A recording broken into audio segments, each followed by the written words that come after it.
Bismillahirrahmanirrahim. Alhamdulillah wassalatu wassalamu ala rasulillah wa ala alihi wa sahbihi wa man wala.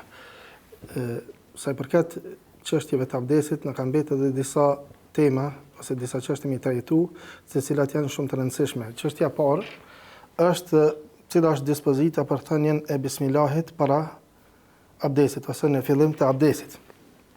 Është një çështje me rëndësi dhe për të cilën kanë debatuar dietarët. Sa i përket kësaj çështje, ka dy mendime të dietarëve, shumica e dietarëve, shumica dërmuese e dietarëve, duke përfshi këto dietarët Hanefi, Maliki, Shafi, edhe një transmetim nga Imam Ahmedi kanë mendimin se nuk është farz, por është sunet thënia e bismillahit në fillim të abdesit.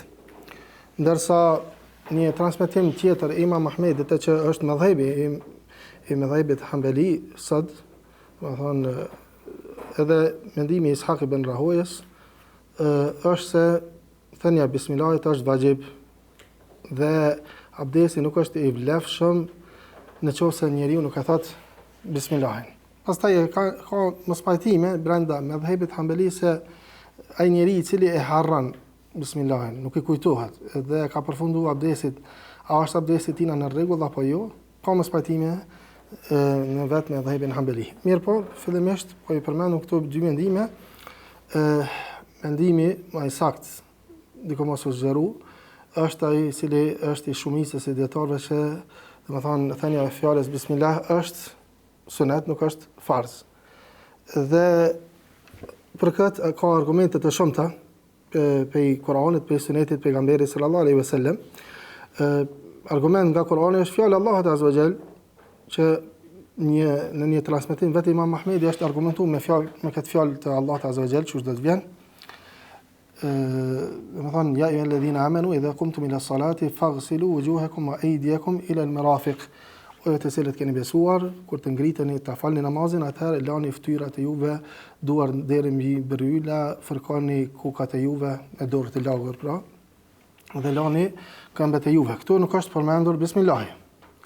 Dikush mund të më thonë po nuk ka problem për arsye se domethënë është përmendur në hadithet pejgamberit sallallahu alaihi wasallam. Mirë po thënia bismillah është përmendur në ajete të tjera të Kuranit në kontekste të tjera. Për shembull, Allah azza wa jall ka përmendur se nuk lejohet ngrënia e kafshës cila është therrur pa bismillah.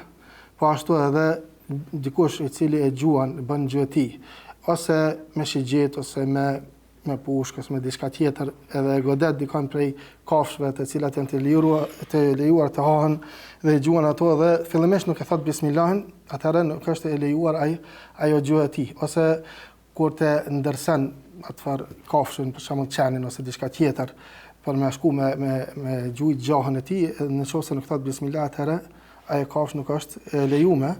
Pra ka ardhur në ajete kuranore sikurse fjala Allahut azza wa jall fakulu mimma dhukira ismullahi alayh. Hani nga ajo që është përmendur fjala Allahut mbi të, domethënë ose për të. Domethënë është fjala për therrjen e kafshës, po ashtu wala ta'kulu mimma lam yudhkar ismullahi alayh. Edhe mos hani nga diçka që nuk është përmendur aty fjala Allahut azza wa jall. Fakulu mimma amsakna alaykum wadhkuru ismallahi alayh. Thot Allah azza wa jall, hani nga ajo që kanë zën për juve, domethënë kafshët, të cilat njeriu i dërgon në gjuhën e tij, hani nga ajo dhe përmendi emrin e Allahut në të. Domethënë këtu Allah azza wa jall ka urdhëruar që të thuhet bismillahi kur të prehet kafsha ose kur dikush ta gjuan ndonjë kafshë ose nëpërmjet domethënë kafshës, kurse qenë ose diçka tjetër, ose nëpërmjet domethënë pushkës ose revolës ose diçka tjetër me të cilën e gjuan, domethënë nuk lejohet që të hahet ajo kafshë pa thënë fillimisht bismillah në të. Pra, ajeti kuranor në surën Maide, që është ajeti i abdesit, nuk është përmendur në të thënia bismillahit, ndërkohë që është përmendur ose është urdhëruar të thuhet bismillahi në therrjen e kafshës ose në gjuhën e tij. Po ashtu edhe sa i përket sunetit, dhe ta përmendim edhe atë hadithin e pejgamberit sallallahu alaihi wasallam për atij beduinit i cili ka gabuar namazin e tij dhe pejgamberi sallallahu alaihi wasallam e pat udhëzuar atë që të kthehet tek ajeti i abdesit dhe i ka thonë atij se tawadda kama amaraka Allah. merr abdest ashtu siç ka urdhëruar Allahu Azza wa Jall, dhe Allahu Azza wa Jall nuk ka urdhëruar që të thuhet fjala bismillah. Po ashtu shumë prej haditheve të pejgamberit sallallahu alaihi wasallam, të cilat janë hadithe bazë. Sikur se hadithi Uthmanit që kemi përmend më herët, hadithi Abdullah ibn Zeidit, hadithi Abdullah ibn Amr ibn Asit, hadithi Aliut radhiyallahu anhu, që konsiderohen hadithe bazë, në tokën nuk është përmendur thënia e fjalës bismillah. Ndërkohë që ato janë hadithe bazë, bile në hadithin e Uthmanit në fund hadithit thot raitu an-nabiy sallallahu alaihi wasallam tawadda nahwa wudu'i hadha. E kam parë pejgamberin sallallahu alaihi wasallam duke marrë abdest sikurse unë që po marr abdest, ose ngjashëm që është marrë abdest. Ndërkohë që nuk e ka përmend bismillahin. Po ashtu edhe hadithi Abdullah ibn Zeidit, kur Amr ibn Yahya al-Mazini transmeton nga baba e tina se ka thonë një njeri Abdullah ibn Zeidit, a ki mundësi më kallëzu që ka marrë pejgamberi sallallahu alaihi wasallam abdest, dhe këtu nuk është përmendur pra fjala bismillah. Ata të cilët argumentojnë se është vajib thënia e fjalës bismillah për abdestit, argumentojnë me disa hadithe që janë përmend, që janë transmetuar nga pejgamberi sallallahu alaihi wasallam, e që fjala ka ardhur aty që la wudu'a liman lam yudhkar ismullahi alayh. Nuk ka abdes ai i cili nuk e përmend fjalën e Allahut azza wa jall. Do të thonë nuk that bismillah. Nuk ka abdes, këtu ka ardhur. Mirë, po përgjigjja ndaj këtij hadithe ose këtyre haditheve është se shumica e dietarëve kanë konsideruar se janë hadithe të dobta. Bile edhe vetë Imam Ahmedi i ka bë këto hadithe të dobta, për i përmendi disa fjalë të Imam Ahmedit. Thot Ebu Zura ad-Dimashqi, jo Ebu Zura ar-Razi, është një dietar tjetër me emrin Ebu Zura ad-Dimashqi, është një prej dietarëve të mëdhenj të hadithit. Thot qultu li Abi Abdullah Ahmed ibn Hanbal, fama wajhu qawlihi wala la wudu'a liman lam yadhkur isma Allahi alayh. Thot çka është, domethënë çështja ose çfarë kuptimi kjo ka fjala e pejgamberit sallallahu alaihi wasallam që është përcjell, nuk ka abdes për atë që nuk e përmend emrin e Allahut, domethënë fillimisht nuk përmendet emri i Allahut azza wa jall. Ai thot ka thënë Imam Ahmedi fi hadith leysat bidhaka wa qad qala Allah tabaraka wa ta'ala ya ayyuhalladhina amanu idha qumtum ila as-salati fala ujibu alayhi wa hadha at-tanzil wa lam tathbut sunnah. Domethënë ka thënë Imam Ahmedi, por këtë çështje ka hadithe, po thot nuk janë as të forta. Dhe Allah azza wa jall ka thënë, vetë Imam Ahmedi domethënë argumenton me fjalën e Allahut azza wa jall, ojë të cilët keni besuar kur të ngriteni për namaz, ka përmend ajetin e abdesit, kështu që unë nuk e bëj të detyrueshme. Domethënë përmendjen e emrit të Allahut azza wa jall, dhe ky është teksti i qartë i Kuranit, thotë Imam Ahmedi, ndërsa nuk ka ndonjë sunet i cili ka ardhur për këtë çështje. Po ashtu Abu Davudi Sijistani, nxënësi Imam Ahmedi, thotë qultu li Ahmed at-tasmiya fi al-wudu qala arju an la yakuna alayhi shay wa la yu'jibuni an yatrukahu khata'an wala 'amdan wa laysa fihi isnad. Ai fi al-hadith. Domethënë Abu Davudi thotë, i thash Imam Ahmedit, me thonë bismillahin para abdesit, thotë shpresoj që mos ketë ndonjë diçka të keqe për atë i cili e lën, domethënë nuk merr gjunaha i cili e lën. Po nuk më pëlqen të thotë me lën as nga pakujdesi, as me qëllim. Hadithi për këtë nuk ka zinxhir transmetimi të saktë. Domethënë vetë Imam Ahmedi në disa transmetime ka treguar se hadithet nuk janë të sakta, dhe po ashtu mund të them për këtë hadith se ky hadith mund të kuptohet në dy mënyra. Domethënë mënyra e kuptimit të këtij hadithit për ata të cilët konsiderojnë se ky është hadith i saktë, nuk ka abdes, ose mundet me u kuptu nuk ka abdes të vlefshëm ose nuk ka abdes të plot. Fillimisht në sens nuk ka abdes, nuk mundet me kuptu që dikush nuk mundet me marr abdes pa thënë bismillah, se ka për njerëzve që e marrin abdesin pa thënë bismillah. Mirë, po është për qëllim a nuk ka abdes të vlefshëm apo të plot. Në esencë, domethënë kjo më për afër të tekstet e tjera kur thuhet nuk ka abdes, nuk ka namaz, është i vlefshëm qëllimi. Përveç se nëse gjendet ndonjë argument tjetër që bën që me bëni fallaj te'uili, në fallaj interpretimi, që më dhon një kuptim tjetër më përputh me hadithet e tjera. Këtu, domethënë kur vjen kuptimi i këtij hadithet që më përputh edhe me hadithet e tjera, atëherë themi se kuptimi i këtij hadithet është se nuk ka abdes të plot e jo nuk ka abdes të vlefshëm. Pra, kjo është mendimi më i saktë, Allahu a'lam, dhe sa i përket fjalës bismillah, a duhet të thuhet bismillahirrahmanirrahim apo vetëm bismillah? Në qoftë se i marrim ato ajetet që i përmendëm më herët, në të cilat domethënë Allahu azza wa jall ka urdhëruar që mos të hahet kafsha pa qenë e therrur me bismillah, aty është përmendur vetëm fjala bismillah. Pra ju bismillahirrahmanirrahim, dhe njeriu kur të thot bismillah nuk ka nevojë me shtu bismillahirrahmanirrahim, por thot bismillah. Sepse kështu ka urdhër edhe në këto që përmendëm, edhe limen lem yadhkur ismallahi alayh, do të thonë nuk ka abdes për atë i cili nuk e përmend Allahun azza wa jall, është këtu ju edhe ajo shtuajsa arrahmanirrahim. Ndërsa para tek ata të cilët e konsiderojnë që është vajib thënia bismillah për abdesin, sikur se te hamdelit, është se ata konsiderojnë thënien e bismillahit ose kohën kur e konsiderojnë që duhet me thonë gjithsesi bismillah, thonë koha kur është vajib është para vajibit të parë. Sipas një transmetimi, domethënë te Imam Ahmedit, është se vajibi i parë është kur të lahen duart deri në pëllëm kur njeriu zgjohet prej gjumit. Sipas tjetrit mendim është se domethënë vajibi i parë është shpërlarja e gojës dhe e hundës. Dhe duhet me thënë gjithsesi bismillahin para shpërlarjes së gojës dhe të hundës. Por na e përmendëm se domethënë mendimi më i saktë është që është sunet dhe njeriu i cili e harron ose nuk e thot edhe që dëmisht nuk ka gjë të keqe, mirë po nuk do të melon. Nuk do të melon se e përmendëm edhe fjalën e Imam Ahmedit.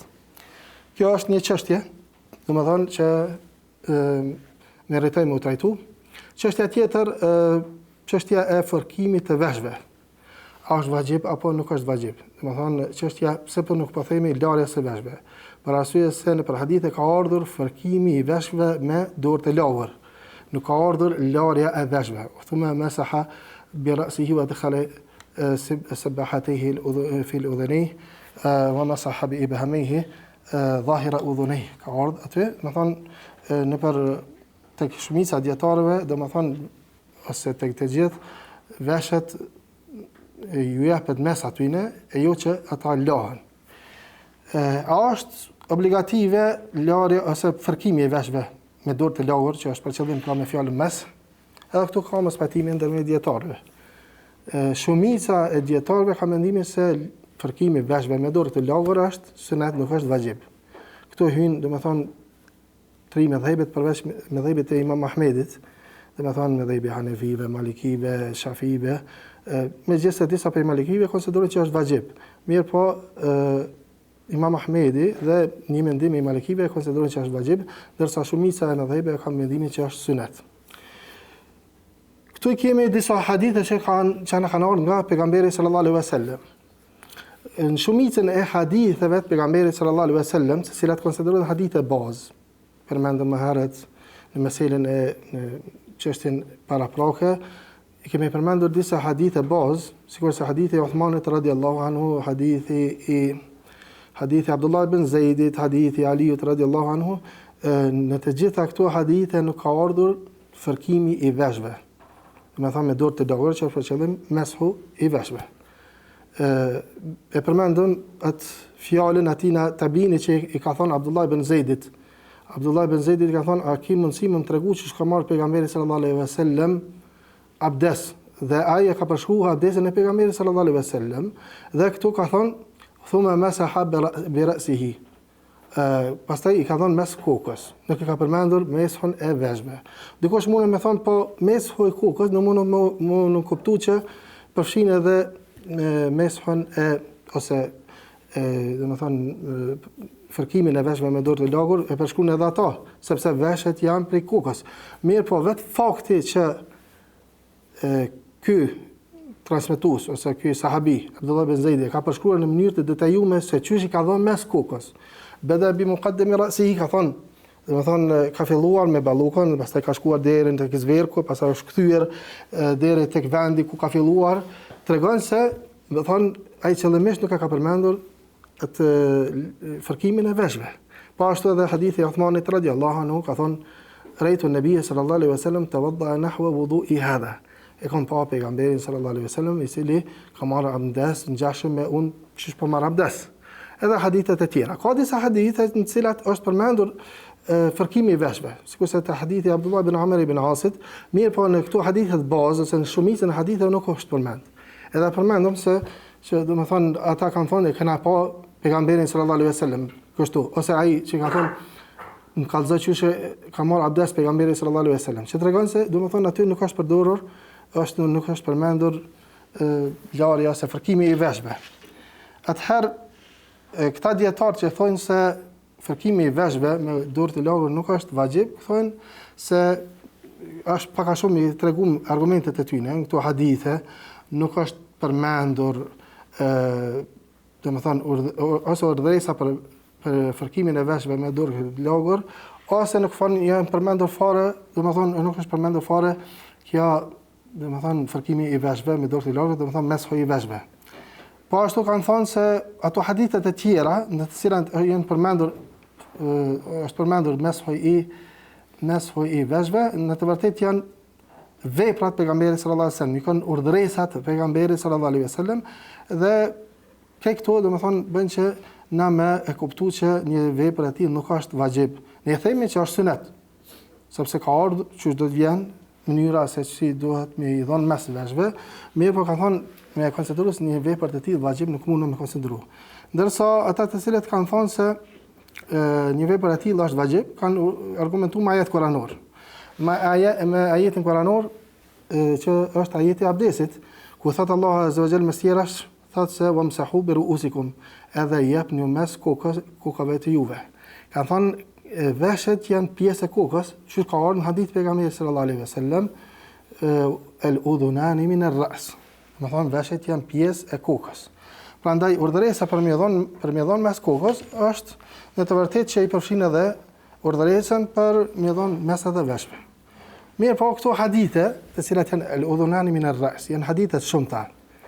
Një pjesë e madhe dietarëve i bën dhaife të gjitha. Domethënë është hadith Abdullah ibn Abbasit, hadith e Abu Imam al-Bahili, Abdullah ibn Umerit, hadith e Aishës, Abu Hurajras radhiyallahu anhu.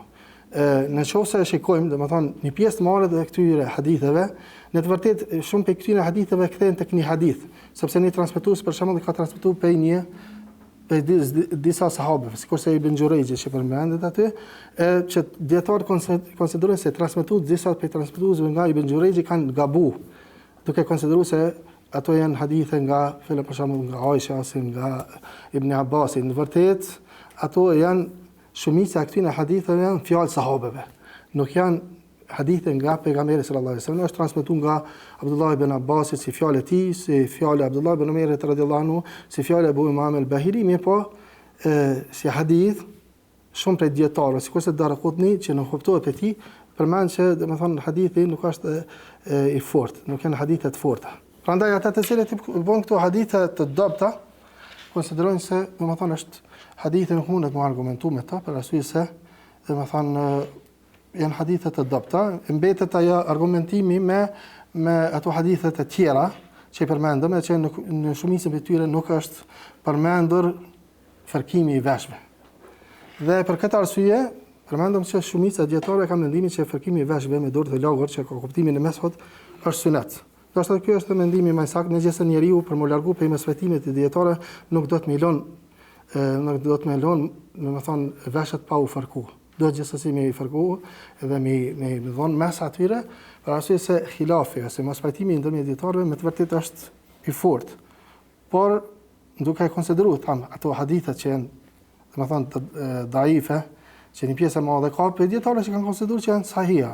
Si kanë thonë kur bëhen bashkë fuqizojnë njëra tjetrën, mirë po dietarët e mëhershëm kanë konsideruar që janë hadithe jo të sakta. Po për këtë arsye themi nuk do të milon, mirë po nëse dikush për shembull për shkaqe të ndryshme, për shkak se domethënë ka smundje në vesh ose diçka tjetër nuk mundet me i dhon, atëherë nuk ka ndonjë problem. Mënyra e dhënies mes të veshëve ka ardhur disa hadithe të pejgamberit sallallahu alaihi wasallam. Këtyne hadithi Abdullah ibn Amr ibn Asit që është hadith hasan. Ka thënë thumma masaha Rasul sallallahu alaihi wasallam bi ra'sihi wa adkhala isba'ayhi as-sabahatayn fi udhaynihi wa masaha bi ibhamayhi dhahira udhunayhi.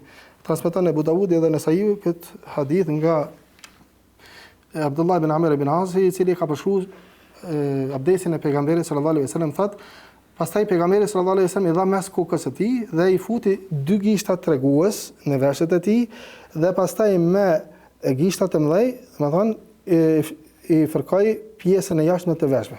Domethënë kjo është suneti e pejgamberit sallallahu alaihi wasallam sa i përket dhënjes mes të veshëve, domethënë futja e gishtave tregues në vrimat e veshëve dhe pastaj me gishta të mëdhej atë refërkimi i pjesës së jashtme. Mirë po, nëse dikush dëshiron me dhon mes në forma të tjera, por duke duke i fërku të gjithë veshin, edhe pjesën e jashtme, edhe pjesën e brendshme, nuk ka gjë të keqe për arsye se në një hadith tjetër ka ardhur se mjafton kjo. Thot hadithi i Miqdam ibn Ma'di Karib, thot ra'aytu Rasulullah sallallahu alaihi wasallam tawadda fa masaha ra'sahu wa masaha udhunayhi dhahirahuma wa batinahuma. Thot kam pa pejgamberin sallallahu alaihi wasallam i cili ishte duke marrë abdes, fërkoi kokën e tij, domethënë japi mes kokës së tij dhe pastaj i dha mes edhe veshëve, pjesën e jashtme dhe pjesën e brendshme të tyre. Nuk ka qartësuar formën. Pra forma që ka ardhur në hadithin Abdullah ibn Amr ibn Asit është më e mira, mirë po çfarë do formë tjetër që i jep, atëre është e mjaftueshme. Pastaj prej suneteve të abdesit është edhe fillimi me shpërlarjen e gojës dhe pastaj të hundës. Më herët kemi përmend hukmin, dispozitën e shpërlarjes së gojës edhe të hundës. Mirë po këtu kemi domethënë një çështje tjetër, e cila është se është prej suneteve tek të gjithë dietarët, edhe ata të cilët për shembull thonë se është vajib shpërlarja e gojës edhe hundës, edhe këta dietarë, sikurse domethënë që në Hambelit, thonë se duhet gjithsesi ose domethënë është mirë, është sunet, është e preferuar që të fillohet fillimisht me shpërlarjen e gojës, pastaj të hundës. Dhe në një hadith pejgamberi sallallahu alaihi wasallam ka ardhur forma që domethënë me pejgamberi sallallahu alaihi wasallam e ka marrë një groj, ka futur pallëmbën e tij në enë, pastaj me grushtin mbushur ujë i ka dhënë, domethënë e ka shpërlar gojën e hundës, mirë po gjysmën e ujit e ka futur në gojë, pastaj gjysmën në hund. Kështu ka ardhur në sunet pejgamberi sallallahu alaihi wasallam, këtë ka bërë thot 3 herë. Po ashtu edhe prej suneteve të abdesit është edhe që njeriu i cili merr abdes kur vjen të shpërlarja e hundës, atëherë ta fut në thellësi tek zgavrat e hundës, ta fut maksimalisht domethënë ujin. Jo vetëm me fut në hund, por edhe mu mundu me domethënë me thithat ujë derisa të çon atje në fund të zgavrave të hundës.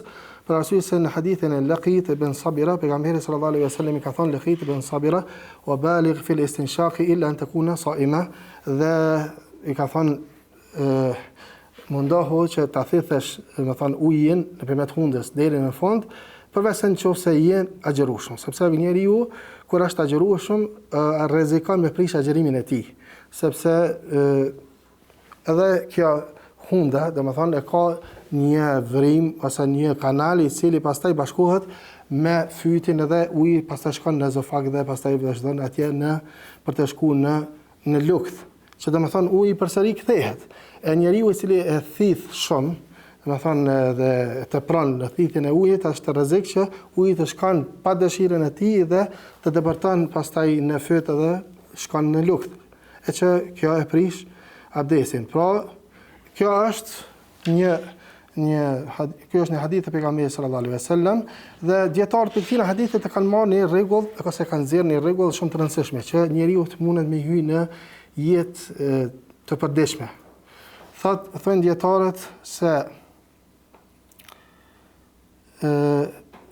la yushra'u tadyi'u al-fara'id aw irtikab al-muharramat bi fi'l as-sunan.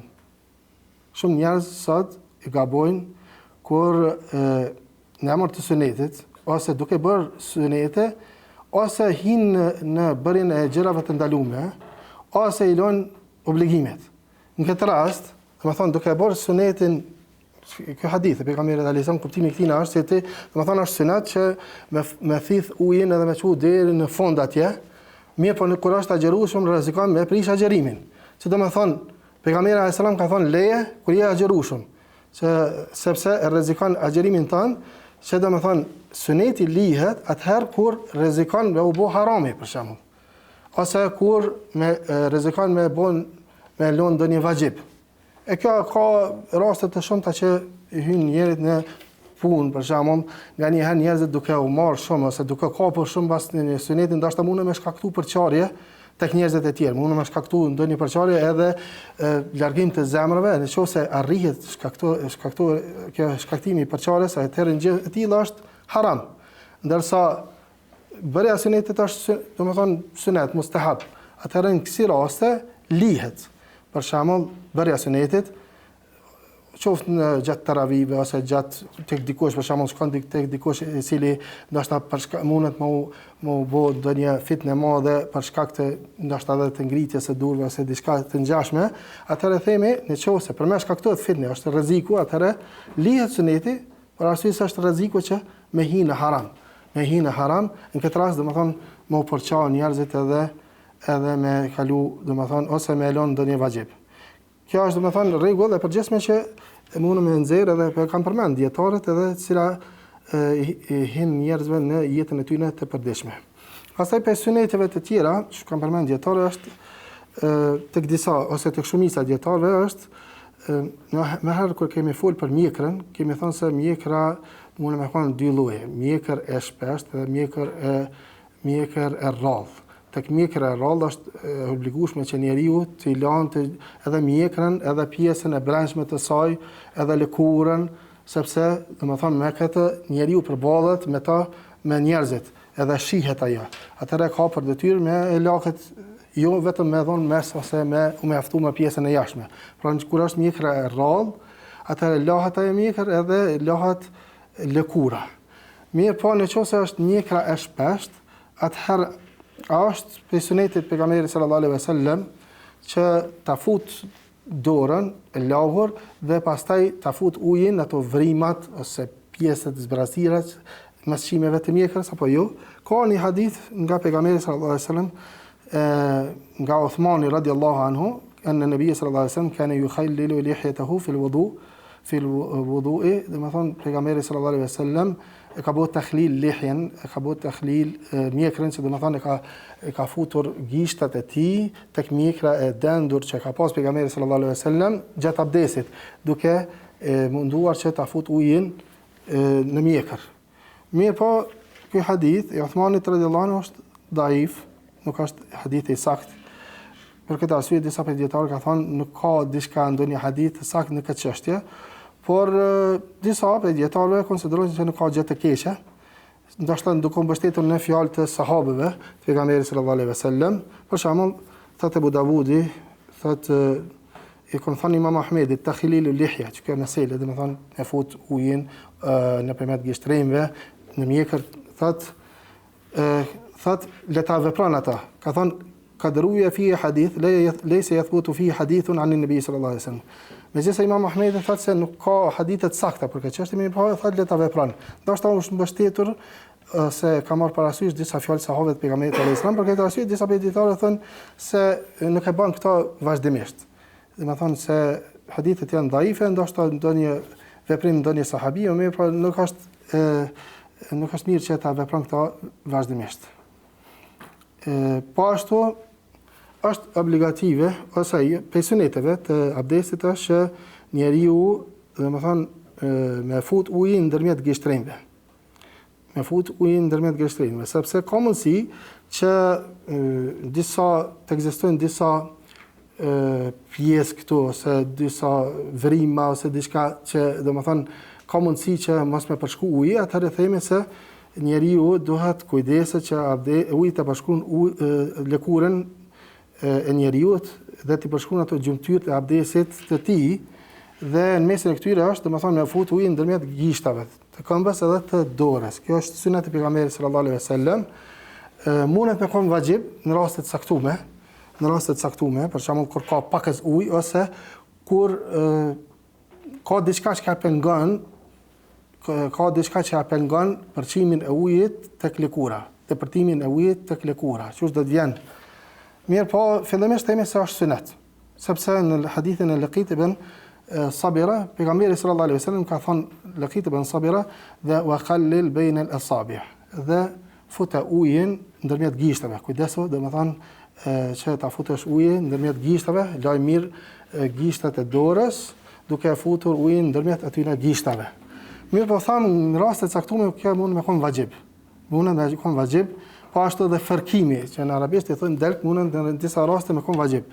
Përmendu një rast kur mund me kon vajib, kur njeriu ka shumë pakës ujë dhe nuk mundet me arrit, me shpërnda dhe me la mirë pjesët e abdesit përveç se duke i fërkuar se duke i përçu domethënë ujin tek këto domethënë hapësirat mes të gishtrinjve të tij. Themi në këtë rast është vajib. Po ashtu vajib mundet me qenë kur njeriu ka vendos ose ka diçka çka ose pengon tërësisht domethënë depërtimin e ujit në lëkurë ose e depërton domethënë nuk lën me përçu pa fërkim. E kjo ndoshta ka nevojë pak më shumë të trajtu kjo meselë, domethënë sepse dietarët kushtozojnë që abdesi i njeriu nuk është i vlefshëm. Thonë dietarët që abdesi i njeriu nuk është i vlefshëm nëse ka diçka pe gjërave që pengojnë depërtimin e ujit tek lëkura. Për shembull ka vaj ose ka pomadë ose ka dyll ose ka llak ose diçka çfarë do qoftë ajo, në qoftë se dihet sigur se ajo pengon depërtimin e ujit tek lëkura, atëherë thonë se abdesi i mashkullit apo i femrës, abdesi i tillë nuk është i vlefshëm. Duhet pra që uji të depërton dhe të shkon domethënë të depërton dhe të shkon në lëkurë. Po fillimisht këto të cilat e pengojnë depërtimin e ujit janë dy lloje. Çka kanë thënë dietarët. Domethënë ato të gjërat të cilat e pengojnë depërtimin e ujit në tek lëkura janë dy lloje. Një lloj është domethënë mund të thonë kështu, domethënë materiale ose materie të cilat kanë trup fizik. Sigur se llaku ose të ngjashme, domethënë ka një farë lloj shtrese e cila formohet për mi lëkurë. Ka diçka një farë lloj, domethënë substance të dukshme, si një lloj trupi fizik i cili është për mbi lëkurë. Edhe tjetra e cila nuk ka një trup fizik. Sa përket asaj aty në materialeve që kanë trup fizik ose mund të thonë që formohet mbi lëkurë ndonjë stres, mund të thonë se këto janë po ashtu mund të ndohen në dy kategori. Kategoria e parë janë ato materialet fizike të cilat janë jo rezistente ndaj ujit. Për shembull, disa lloje të make-up që i thonë, domethënë të makijazhit, të pudrës, domethënë të cilat ka mundësi njeriu kur të lanë dorën ose fytyrën, sidomos femrat për shembull në këtë rast, atëherë nuk është që aja pengon depërtimin e ujit deri te lëkura. Mirë po, në disa raste ka mundësi që duhet më fërku pak më shumë. Për shembull, nëse ka ndonjë makijazh, edhe konstatohet që ai makijazh nuk e pengon depërtimin e ujit, mirë po, duhet me fërku, atëherë obligohet me fërku, se përndryshe nuk i depërton uji deri tek lëkura.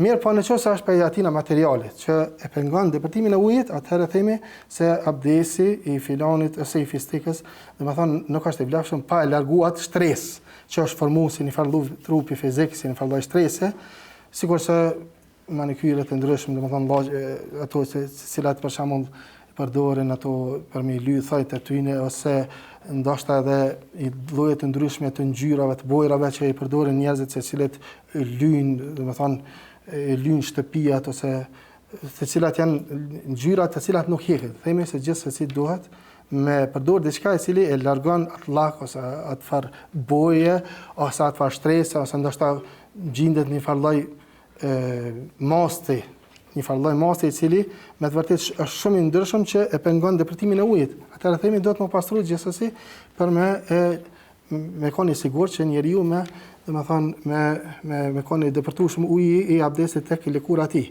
Përndryshe nuk është abdesi i vlefshëm.